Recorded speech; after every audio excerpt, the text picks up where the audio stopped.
My friends, in this video, I want to continue the discussion on South Africans for Gaza. And in this discussion, I want to deal with a strange and interesting position of the Muslim community.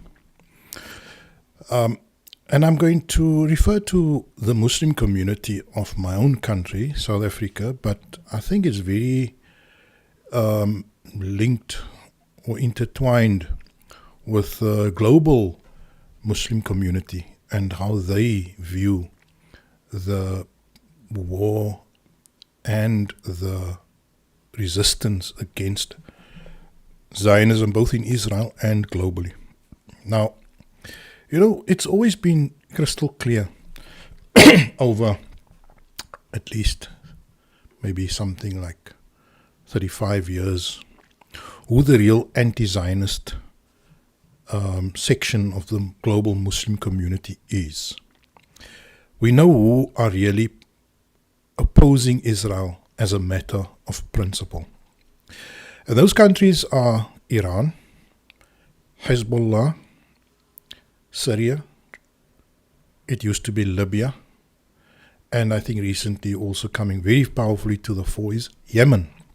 And then to a lesser extent maybe a country like, I think, Oman, maybe Algeria to some extent. But those were really the countries that stepped up and confronted Israel as a matter of principle.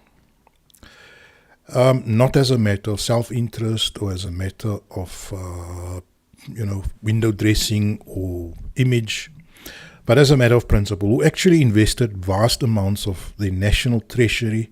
And I'm speaking now, when I speak now further, I'm referring particularly to Iran, to Syria maybe, and to Hezbollah, and to those three. Let me just quickly refer to those three and certain sections within Iraq, especially the Sadrites, the people who follow their leader, Muqtada Sadr. These are the people that, as a matter of very deep principle, have taken an anti-Zionist stance. Not just because they are against Israel as an occupying, as a colonizer of Arab lands, but also because they see Zionism as the disease behind the cultural imperialism globally.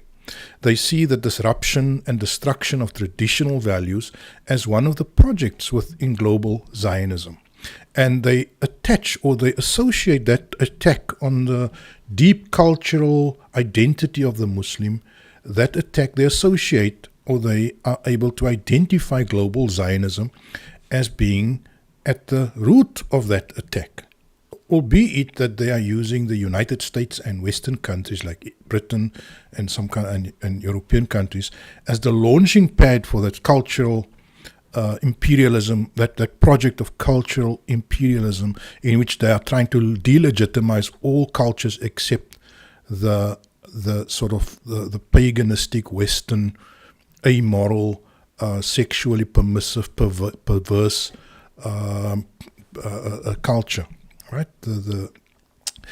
And so Iran has always, since the time of Ayatollah Khomeini, seen American Zionism as, the two sides of the same coin, being the destroyer of traditional values and the establisher of a new global and godless culture, way of viewing the world. So that is why I say those countries have always been at the root or at the forefront of challenging Zionism. Now, there are a number of other pseudo anti-Zionist Muslim countries, like, for example, Saudi Arabia. Now, Saudi Arabia has in the past done no more than abstain from diplomatically having any relations with Israel. But as for struggling or taking up arms or supporting Hamas or supporting the Palestinians, the official state of Saudi Arabia has never ever been willing to go to that extent. Now, although they are prepared to fund, not the state, I think, but many of the tycoons or the oligarchs or the rich princes in Saudi Arabia are prepared to fund anti-Israel movements, and although they pay huge lip service to being anti-Israel, like the Salafist groups, these famous YouTubers like Muhammad Hijab, Daniel Hakikachu, Ali Dawa, whoever, they can talk a good talk against Palestine or against Israel. But really the aim of it all is just to sort of give a bit of red meat to their own viewers, because this is what their viewers demand, is a strong anti-Israel verbal commitment. But that's all it is. It's just a verbal commitment. Because why I'm raising this is because the same people that have been paying lip service or paying peripheral commitment to the Palestinians are the same people that have been complicit, that have been willing to fight against the principled opposition to Zionism. Now, I'm going to just raise a few examples, like Syria.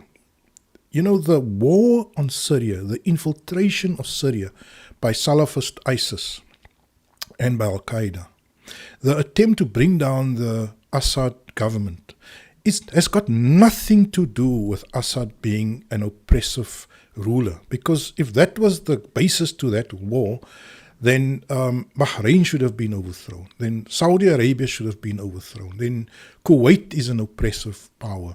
UAE is a undemocratic, totalitarian regime. Egypt is an oppressive power, the product of a military takeover. Morocco is a country where there's no... They chose Syria not because Bashar al-Assad is a tyrant. They chose Syria because Bashar al-Assad has got a principled position in support of the Palestinians and of the Lebanese resistance. And it is because of that the West, that America, that the UK, that Saudi Arabia launched the war against Syria in around 2012.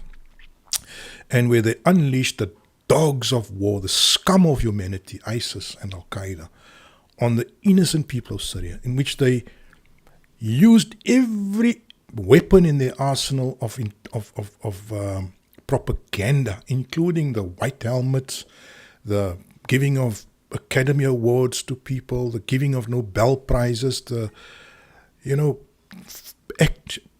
crisis actors acting as if they were being traumatized in Syria.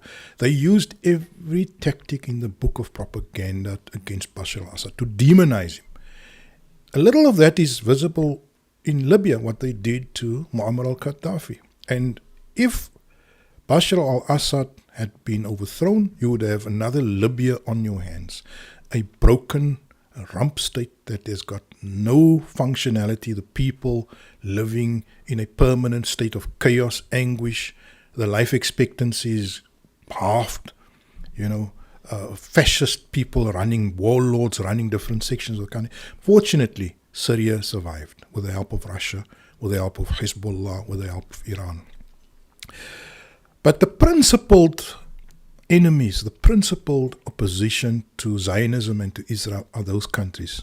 And the quislings, the dubious players are Saudi Arabia and most of these other Arab countries. And now I'm going to tell you the problem with the Muslim community. The Muslim community is probably the most gullible, simple-minded community on this planet right now. I'm sorry to say that. If you feel offended, don't watch further, because I'm going to go worse now. So just switch off. And I don't want to see you in the comments telling me that I'm anti-Muslim or I'm anti-this or I'm whatever. You know what?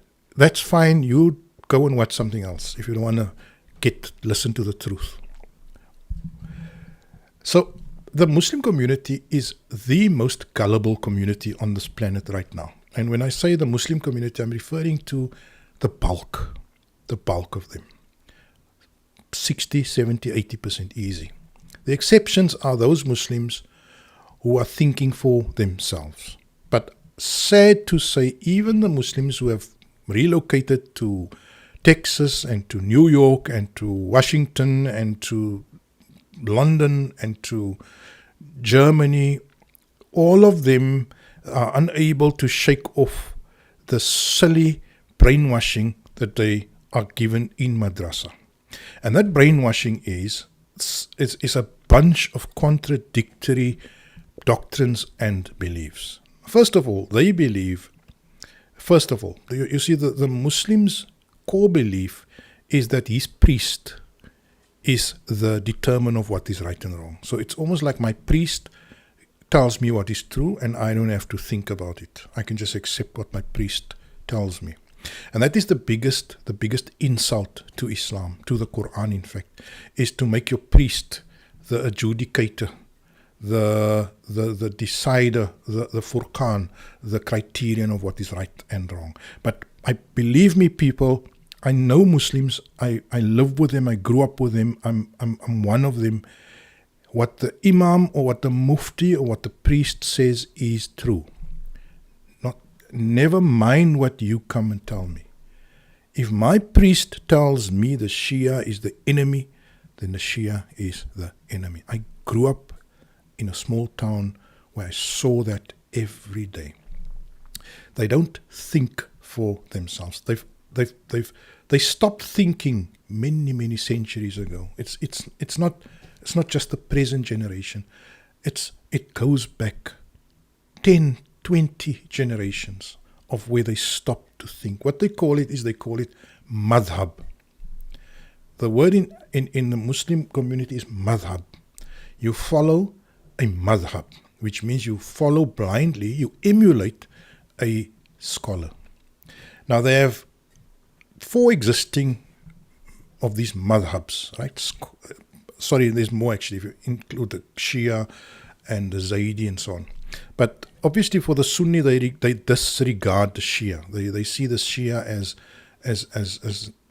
they actually even don't recognize the Shia. When they speak, they say there's 4 madhaib. You will never hear a Sunni saying there's 5 madhaib. The Shia will say there's 5 madhaib. Right? The Shia will say they also madhab, and then they will accept the Sunnis as 4. So it's 4 plus 1. And some will say there's 6, the Zaidi, and then some will say 7, the Ibadi is also a mazhab. But the Sunnis are the most, they're the most extreme. They disregard 10% of the Muslim world. They don't count them. They don't want to know they exist. They got no business with them. Yet, that is the section of the global Muslim community that have taken a principled stand against Zionism and Israel. So the Sunni Muslim, most of the Arab countries and the Muslims in the community of South Africa where I stay are Sunnis, 90%, 95%, more in South Africa. They have got this massive situation where they have cognitive dissonance. They see something with their eyes that don't tally with what is going on in their head. With their eyes, they see the Houthis are standing up. They see with their eyes Iran is standing up, supplying Hamas. They see Hezbollah is standing up. They're fighting against Israel. And at the same time, while they see the Shi'i actors, with the exception of Hamas, but Hamas would be unable to do what they're doing without Iran, without Hezbollah, without Syria, without the Houthis. When the average Muslim sees with his eyes one thing, while in his brain there is something completely contradictory going on, these are unpeople. These people should not be existing. Why is God putting them at the forefront of this noble battle and not Saudi Arabia? Why not Egypt? Why not? Egypt is in fact enforcing the blockade at the Rafah border. So not just are they hands off, they are actually putting a hand behind Israel. Even Turkey, allowing oil to flow via Turkey into Israel. So that is massive cognitive dissonance. If ever the Muslim world needed God's hand to shake them, then that hand has come right now. And believe me, I sadly don't see Muslims waking up from that hand, shaking them, telling them that what you have believed is wrong. The Shia, the Zaidi, the whoever is not in your camp are actually righteous people. And you come and you maintain this idea that the only true Muslims are the Sunnis. Where are the Sunnis? And so what they do is they double up on praising Hamas because Hamas is Sunni. And they ignore Hezbollah. I've seen that kind of stupidity or that kind of rank hypocrisy where they, my friends and myself, we went to a march once which was organized by the traditional Muslim fraternity in this town. And they banned all Hezbollah flags. They still ban it. They still ban the Hezbollah flag in the anti-Israel marches here, the official Muslim fraternity. And that is the extent of the complicity, the duplicity, the intellectual bankruptcy, the lack of any rational thinking, because this idea of blind following has killed their logical minds. And as I said earlier, if a hand of God could come through the clouds and shake them to show them this is the real status quo, you are believing falsely, that those Pakistanis, those Deobandis, those Azaris, those Medina scholars are the salvation of Islam. They are not the salvation of Islam. They are the sellouts of Islam. Yet the Muslims will not, even if that hand had to reach through the clouds, they will not be awoken, brought to be awake. And so the battle will continue. And my sincere and sad, I wish it wouldn't be like this, but sadly I think that these people think that when there's a victory in Palestine, Islam will win, and that they and their Salafi ideas will prevail. Unfortunately, it's not going to happen. They and their Salafi ideas, whether it is coming from Daniel Hakikachu or from all these other crazy Salafists on the internet with millions of views, you will go down the rubbish bin of history with the corrupt, complicit governments of Egypt, of Saudi Arabia, and all these places. And a new Islam will emerge. A Islam that is based on people thinking and considering and deliberating rationally, not blindly following the idiot in charge. And unfortunately, that is the final thoughts I have on this South Africa for Gaza series. Alhamdulillahi Rabbil Alameen.